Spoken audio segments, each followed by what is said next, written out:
अहो, आज काय खाणार? तर आमच्या यांची आज फरमाईश आली, अख्खा मसूर कर. मग काय, लागले तयारीला. प्रथम कढईत बटर गरम करावे. आमच्या यांना बटर मधलाच अख्खा मसूर आवडतो बरं. त्यानंतर 1 चमचा जिरे घालून फोडणी करावी. थोड्या वेळाने त्यात टोमॅटोची प्युरी घालावी. मध्यम आचेवर तेल सुटेपर्यंत परतून घ्यावं. मस्त तेल सुटलं.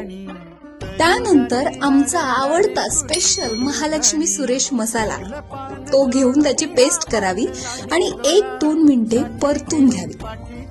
त्यानंतर शिजवलेले मसूर 1 ते 1.5 कप 100 मिली पाणी घालावे व मध्यम आचेवर दाटसर शिजवून घ्यावे.